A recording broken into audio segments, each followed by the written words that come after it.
Bonjour à tous. Alors pour ceux qui ne me connaissent pas, donc je suis Alexandra Tanguy, je suis naturopathe et masseuse. Donc aujourd'hui la vidéo, elle est consacrée à la naturopathie. Donc avant d'entrer dans le vif du sujet, donc je vous invite à partager cette vidéo autour de vous. Et si vous souhaitez prendre rendez-vous, que ce soit au sein de mon local ou en visioconférence, vous trouverez toutes mes coordonnées dans la description.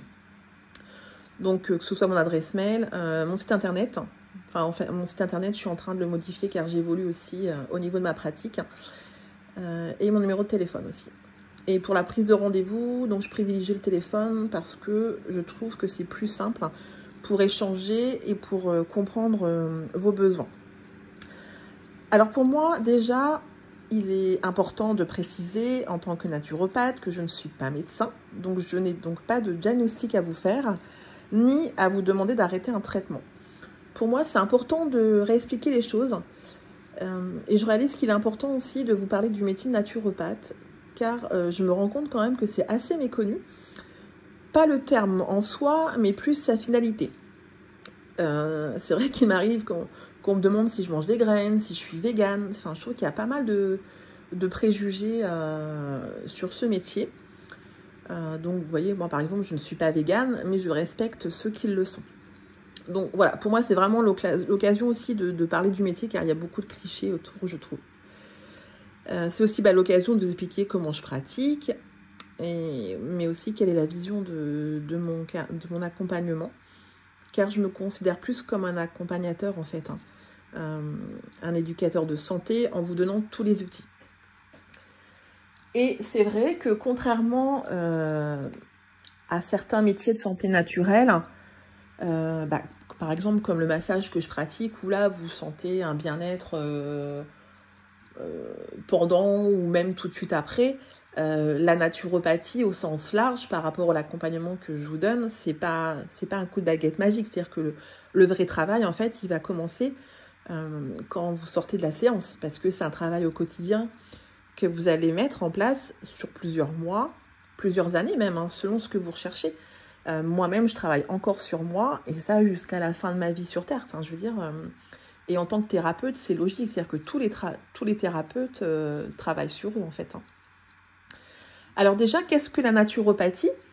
Donc la naturopathie, en fait, c'est accompagner la santé et le bien-être par des méthodes naturelles. Donc ça ne veut pas dire qu'on exclut le médical, pas du tout, au contraire.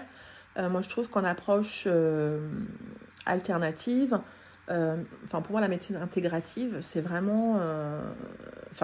moi, j'adhère à ce principe, c'est-à-dire que je pense que aujourd'hui, on ne peut pas se passer de la médecine conventionnelle. Clairement, moi-même, aujourd'hui, si je suis encore en vie, c'est parce que j'ai eu recours à la médecine conventionnelle, mais je pense qu'il y a possibilité quand même d'utiliser moins de chimie, notamment en termes de prévention.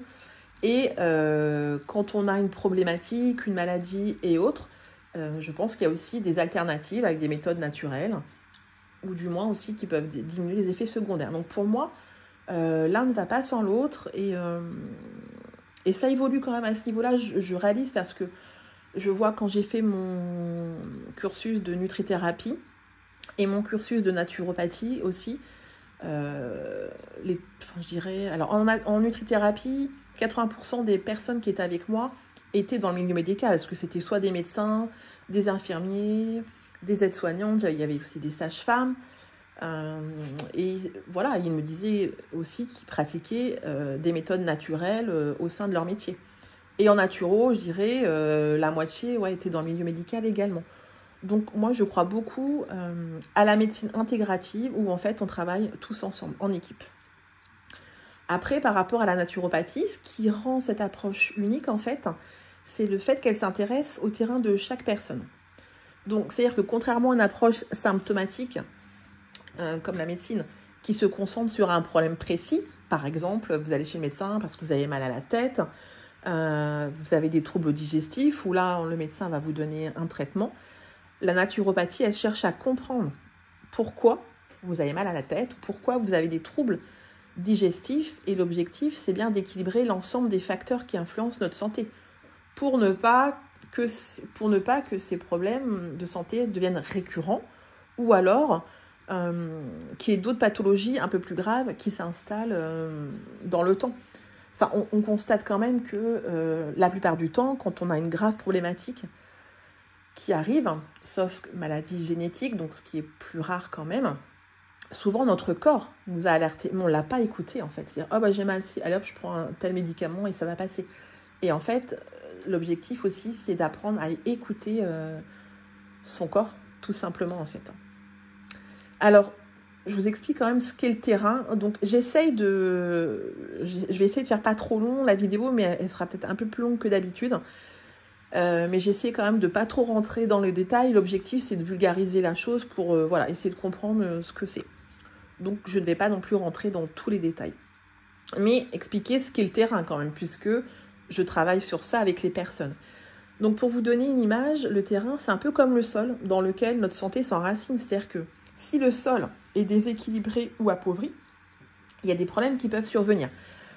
Donc, pour mieux comprendre, il faut savoir que le corps fonctionne grâce à deux processus en fait fondamentaux qui sont l'assimilation et l'élimination. Donc, l'assimilation, c'est tout ce qui rentre dans mon corps, tout ce que j'absorbe en fait pour fonctionner. Donc, que ce soit l'alimentation, l'oxygène, les pensées positives, parce que je travaille aussi en naturo, moi, sur l'énergie. Parce que, comme on dit, l'énergie, c'est le nerf de la guerre, en fait. Et il y a l'énergie que vous avez par rapport à l'alimentation, à ce que, voilà, l'oxygène et autres. Mais pour moi, il n'y a pas que ça. L'énergie aussi, c'est vous, par rapport à vos pensées, mais également par rapport à vos actes. Donc, dans l'accompagnement, je vous apprends également ça, c'est-à-dire, déjà, comment ne pas perdre d'énergie. Voilà, donc là, je ne vais pas détailler ça aujourd'hui, parce que ce n'est pas l'objectif, mais voilà, c'est plus pour vous dire que je ne m'arrête pas que sur l'alimentation, en fait, et ni l'activité physique. Pour moi, il y a d'autres choses aussi à prendre en compte. Donc ça, c'est l'assimilation. L'élimination, en fait, c'est la capacité de notre corps à se débarrasser dont on n'a plus besoin. Donc les toxines, le stress, les émotions négatives, par exemple.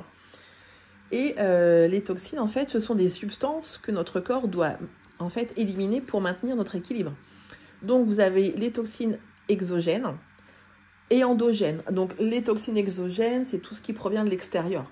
Donc je ne peux pas tous les citer, mais par exemple, vous avez tout ce qui est additif alimentaire, la pollution, les pesticides, et les toxines endogènes, qui elles sont produites par notre corps, par notre métabolisme en fait, comme les déchets issus de la digestion. Enfin, quand vous mangez, à partir du moment la digestion, elle commence dans la bouche, donc à partir de jusqu'à l'anus en fait.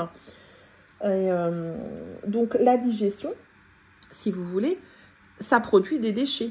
Et le renouvellement de nos cellules, donc nos cellules se renouvellent tout le temps, donc ça produit également des déchets. Et ça, il faut les évacuer en fait. Parce que quand toutes ces toxines s'accumulent, parce que notre corps ne parvient pas à les éliminer, eh bien, ça peut tout simplement entraîner ce qu'on appelle un encrassement du terrain. Et donc, ce déséquilibre, il peut se manifester soit par de la fatigue, des inflammations, des problèmes de peau, des troubles digestifs ou encore un mental surchargé, en fait. Et donc, dans la vision de la naturopathie, le corps, il est parcouru par des liquides qu'on appelle des humeurs. Et donc les liquides, c'est quoi? C'est le sang, c'est la lymphe. Vous avez aussi tout ce qui est liquide intracellulaire et les liquides extracellulaires. Donc, le sang, lui, il transporte l'oxygène et les nutriments. La lymphe, elle évacue les déchets et elle soutient le système immunitaire. Et vous avez les liquides intracellulaires qui, eux, nourrissent nos cellules. Et les liquides extracellulaires, qui, eux, éliminent les toxines de nos cellules. Et donc, pour être en bonne santé, ces humeurs, elles doivent circuler librement et rester en équilibre. Et si ça s'encrasse ou si ça stagne, ça peut provoquer des déséquilibres et des maladies. Donc, pour vous donner une métaphore, c'est imaginer un peu comme une rivière qui coule. Et s'il y a des branches qui tombent dedans et qu'on arrête d'entretenir les berges, et en fait, la rivière va finir par se boucher et stagner. Et en fait, c'est ce qui se passe dans notre corps quand le terrain est surchargé de toxines ou qui manque de vitalité. Et donc, l'objectif de la naturopathie, c'est de nettoyer ce terrain. Donc, comment on fait? C'est en réduisant la charge toxique, donc en allégeant les sources de toxines, ou en soutenant aussi les émonctoires. Donc les émonctoires, en fait, ce sont les organes qui sont responsables de l'élimination. Donc, vous avez les intestins, les reins, les poumons, la peau et le foie. Et donc, chaque personne a un terrain unique avec des émonctoires plus ou moins performants. Donc, mon rôle, en fait, c'est de vous aider à comprendre comment soutenir votre corps dans ses fonctions, que ce soit par une alimentation adaptée. Vous avez des techniques aussi comme le bain dérivatif, l'argile, des exercices de respiration, l'activité physique et tout ce qui est travail d'énergie en conscience. Donc là, on travaille vraiment sur vos pensées et vos actes, en fait. Voilà. Parce que, en fait, les pensées, les émotions, nos vibrations, en fait, ça influence également notre terrain. Voilà ce que je voulais vous dire. Parce qu'en revenant à l'énergie, c'est vrai que pour moi, elle est quand même centrale aussi dans l'approche. Car elle constitue un véritable moteur pour notre santé, en fait, et notre bien-être. Donc, je précise, hein, je ne suis pas énergéticienne, ni magnétiseuse, ni maître Reiki, qui, eux, travaillent davantage sur l'inconscient. Donc, c'est d'autres métiers, en fait. Hein. Voilà, chacun ses compétences, et vous pouvez également être amené à rencontrer ce genre de thérapeute. Mon approche, à moi, elle est différente. C'est-à-dire que je reste vraiment sur l'ancrage. Je vous fais travailler l'énergie de manière consciente. Donc, grâce à des exercices pratiques à appliquer au quotidien, en fait. Hein. Donc, comme je vous disais tout à l'heure, les exercices, c'est vous observer par rapport à vos actes, vos pensées, vos paroles, enfin, pour devenir acteur de votre équilibre.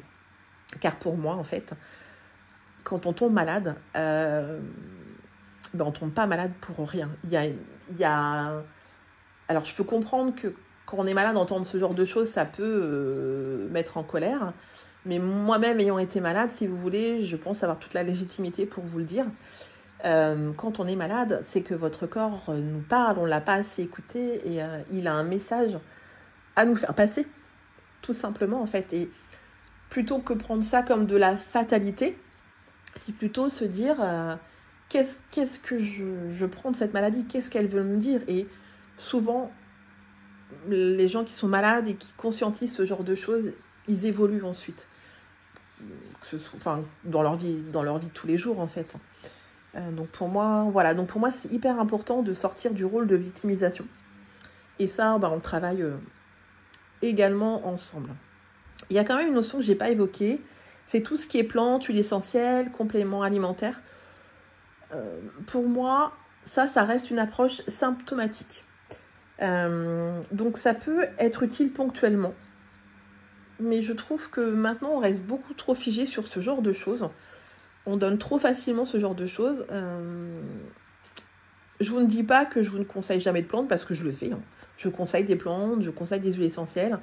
Les compléments alimentaires, c'est très rare, mais ça peut m'arriver pour des personnes qui ont vraiment des pathologies, des problématiques où elles souffrent en fait. Voilà. Donc à un moment donné, au niveau de la douleur, il faut quand même bien réagir. Mais pour moi, c'est hyper important de ne pas s'arrêter là. Car l'objectif, c'est vraiment de travailler le terrain et comprendre pourquoi vous avez cette problématique. Donc c'est plutôt pour moi du soutien. Et le temps que votre corps retrouve sa capacité naturelle à s'équilibrer. C'est-à-dire que à partir du moment où vous prenez ce genre de choses, il faut quand même, pour moi, enfin c'est comme ça que je travaille, être prêt à changer des choses au quotidien en fait, pour qu'à la fin vous puissiez vous en passer. Voilà. Alors comment je vous accompagne ? Mon accompagnement il va dépendre de vos besoins, de vos attentes. Donc vous pouvez venir me voir pour une démarche de prévention santé ou une problématique qui est déjà diagnostiquée. Mais dans tous les cas, il est essentiel d'être prêt à travailler sur soi. Je ne suis pas une guérisseuse, pour moi les guérisseurs n'existent pas, c'est vous qui vous guérissez vous-même. C'est-à-dire que moi je vous donne des outils pour avancer, mais c'est vous qui ferez le terrain. Voilà. Donc comment je procède ? Donc déjà, on a ensemble un échange téléphonique que je ne vous facture pas, qui est gratuit, qui dure environ 30 minutes. C'est pour comprendre déjà votre objectif, vos besoins, et ce que vous avez déjà mis en place. Et voir si on peut se rencontrer pour une séance. Parce que c'est vrai qu'il y a des personnes, des fois, qui cherchent un sauveur, et moi je ne suis pas une sauveuse. Enfin, j'insiste là-dessus quand même parce que c'est pas vous rentrez vous venez me voir et hop, baguette magique, tout s'arrange. C'est-à-dire que si vous ne souhaitez pas travailler, mettre des choses en place, je peux rien faire en fait. Moi je suis vraiment là pour vous donner des outils, mais je peux pas vous forcer à les utiliser. Voilà. Voilà, donc j'ai insisté, mais pour moi, c'est important. Donc, si c'est pour la prévention, une seule séance peut suffire. Après, pour des problématiques spécifiques, plusieurs séances sont parfois nécessaires.